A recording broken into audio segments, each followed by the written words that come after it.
अखिलेश दिखाएंगे ताकत, मुस्लिम मोर्चे पर बढ़ी आफत। क्योंकि केंद्रीय राजनीति में अपनी धमक बढ़ाने के लिए अखिलेश यादव थर्ड फ्रंट हार देने में लगे हैं और इसी कोशिश को रंग देने के लिए अखिलेश यूपी से उड़ान भरकर तेलंगाना गए, जहां वो केसीआर की रैली में शामिल होंगे। लेकिन बड़ा सवाल यह है कि क्या अखिलेश इस कोशिश में कामयाब होंगे? क्योंकि जिस मुस्लिम वोट को अखिलेश अपनी ताकत मानते रहे हैं, उसी मुस्लिम वोट पर उनकी चुनौती बढ़ती जा रही है। आलम यह है कि सपा के सांसद मायावती की तारीफ करने लगे।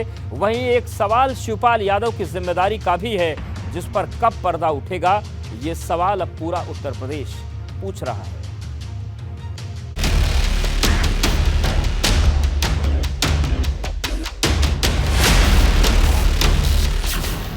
अखिलेश का दक्षिण से उत्तर चैलेंज, तीसरे मोर्चे से पूरा होगा रिवेंज। अखिलेश दिखाएंगे दक्षिण में ताकत, मुस्लिम मोर्चे पर बढ़ी आफत। चाचा का होगा सम्मान, तेलंगाना से लौटने के बाद होगा ऐलान। 2024 की चुनावी जंग में भले ही अभी 1 साल से ज्यादा का वक्त हो, लेकिन राजनीतिक बिसात अभी से बिछने लगी है। क्योंकि एक तरफ भाजपा दिल्ली में हैट्रिक लगाने का मंथन कर रही, तो दूसरी तरफ अखिलेश यादव ने भाजपा का विजय रथ रोकने के लिए थर्ड फ्रंट की तैयारी शुरू कर दी है।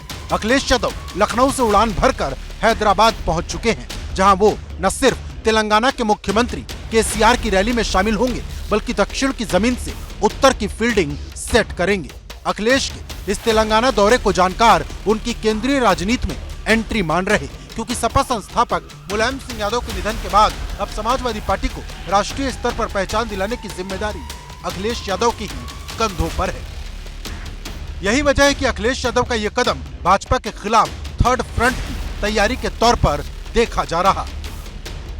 2024 के चुनाव से पहले तमाम सारी विपक्षी पार्टियां अब तैयार हो गई हैं 2024 का लोकसभा चुनाव लड़ने के लिए। अगर बात करें तो राहुल गांधी जहां एक तरफ भारत जोड़ो यात्रा कर रहे हैं और तमाम सारी विपक्षी पार्टियों को निमंत्रण दे रहे हैं, तो वहीं दूसरी ओर अगर बात करें तो अखिलेश यादव भी अब तेलंगाना पहुंच गए हैं केसीआर की रैली में शामिल होने के लिए। पिछले कई दिनों से लगातार अखिलेश यादव केसीआर के साथ नजर आते रहे हैं और 2024 के लिए केसीआर लगातार तीसरे गुट के लेकर के लगातार मुहिम चलाते रहे। और पिछले दिनों वो बिहार भी गए थे, जहां पर नीतीश कुमार से जाकर मुलाकात की थी और तीसरे गुट की मांग की थी, यानी कि तीसरे मोर्चे को उन्होंने कहीं ना कहीं आगे करने की मांग की थी। और कई सारे ऐसे क्षेत्रीय दल भी हैं जो राहुल गांधी की भारत जोड़ो यात्रा में नहीं जुट रहे हैं, कांग्रेस पार्टी के साथ नहीं खड़े हो रहे हैं, तो ऐसे में वो तीसरे मोर्चे की कवायद में जुटे हुए हैं। और अखिलेश यादव इसी कड़ी में तेलंगाना पहुंचे, केसीआर की रैली में शामिल हुए। गौरतलब है कि जब से मैनपुरी में समाजवादी पार्टी को जीत मिली है, उसके हौसले बुलंद हो गए हैं, क्योंकि अखिलेश यादव लगातार ममता बनर्जी, नीतीश कुमार, केसीआर को एक मंच पर लाने की अपील करते नजर आते हैं। उम्मीद है कि इसी तरह दल साथ आएंगे।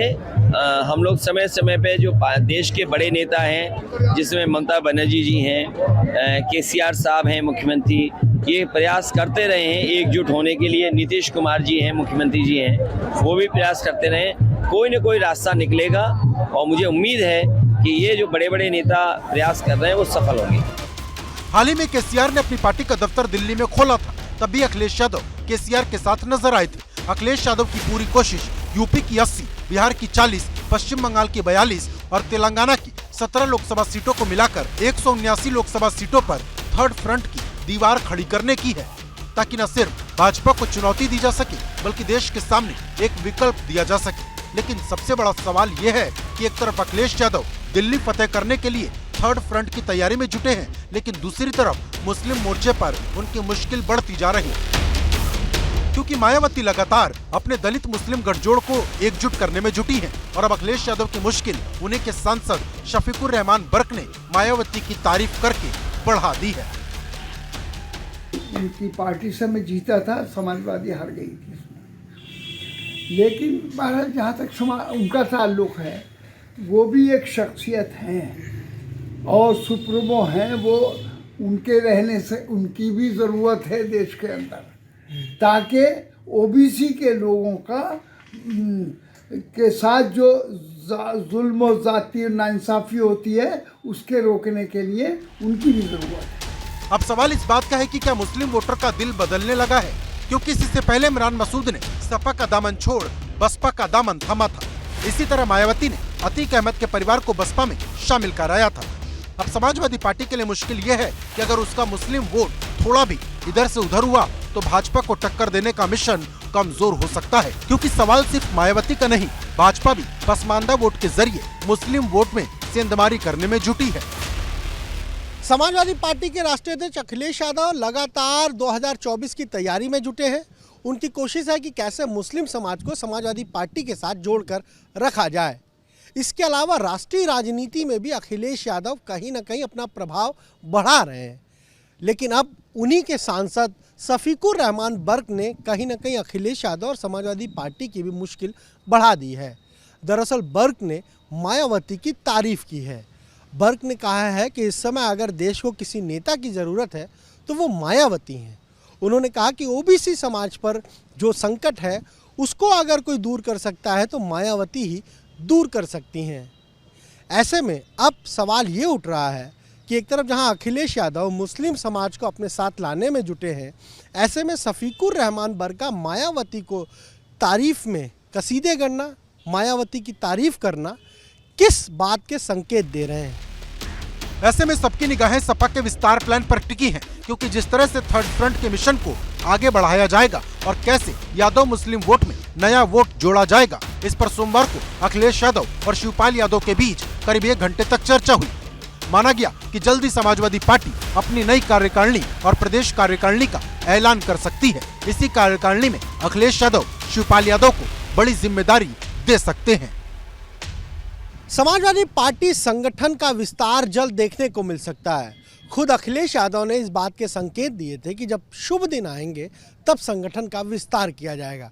मकर संक्रांति बीत चुकी है और फिर उसके बाद अखिलेश यादव का चाचा शिवपाल यादव के घर जाना, 1 घंटे तक बातचीत करना, बैठक करना, कहीं ना कहीं ये संकेत साफ दे रहे हैं कि 2024 के लोकसभा चुनाव से पहले समाजवादी पार्टी की जो प्रदेश कार्यकारिणी है, जो राष्ट्रीय कार्यकारिणी है, उसमें शिवपाल यादव की झलक दिखेगी। यानी उन नेताओं को भी अहम जिम्मेदारी दी जाएगी जिन्होंने कभी संगठन में शिवपाल यादव के साथ काम किया था। चाचा शिवपाल यादव की भूमिका को लेकर बहुत बात हो रही है। कहा जा रहा है उनको बड़ी भूमिका मिलेगी और उनकी सलाह भी कहीं ना कहीं मायने रखेगी संगठन विस्तार में। वो उनका नाम कोई नया नहीं है, ना उनकी पर्सनालिटी नहीं है। सारे लोग बहुत सालों से समाजवादी पार्टी की राजनीति में उनकी केंद्रीय भूमिका देखते रहे हैं और माननीय राष्ट्रीय अध्यक्ष जी और उनके बीच में जो वार्तालाप हुआ है, जो उनकी वरिष्ठता है, उसके मुताबिक उनकी वरिष्ठता, समझ और जानकारी के हिसाब से उनकी भूमिका है और होनी भी चाहिए। सूत्रों से मिली जानकारी के मुताबिक शिवपाल के साथ ही उनके बेटे आदित्य यादव और उनके साथ कंधे से कंधा मिलाकर चलने वाले नेताओं को सपा में अहम जिम्मेदारी मिल सकती है। लेकिन बड़ा सवाल यह है कि क्या शिवपाल की रणनीति भाजपा का रथ रोकने में अखिलेश के काम आएगी। 2014 के लोकसभा चुनाव में जब भारतीय जनता पार्टी ने उत्तर प्रदेश में 73 सीटें जीती थी, तब समाजवादी पार्टी उत्तर प्रदेश में सरकार में थी। शिवपाल सिंह यादव वरिष्ठ कैबिनेट मिनिस्टर थे। उसके बावजूद समाजवादी पार्टी की शर्मनाक पराजय हुई थी। केवल परिवार के सदस्य ही वो चुनाव जिता पाए थे। तो ऐसे में शिवपाल सिंह यादव के साथ आ जाने से कोई करिश्मा या कमाल करेंगे, इसकी संभावनाएं बेहद कम है। क्योंकि सवाल सिर्फ शिवपाल का नहीं, समाजवादी पार्टी के भविष्य का है। क्योंकि साइकिल की रफ्तार 5 के स्कोर से आगे बढ़ेगी या फिर वहीं पर थम जाएगी, इसका बहुत कुछ अखिलेश यादव के तेलंगाना दौरे, शिवपाल की जिम्मेदारी और मुस्लिम वोट को एकजुट करने पर टिका है। लखनऊ से अनुभव शुक्ला और शैलेश अरोड़ा के साथ दिल्ली से अविनाश तिवारी, एबीपी गंगा।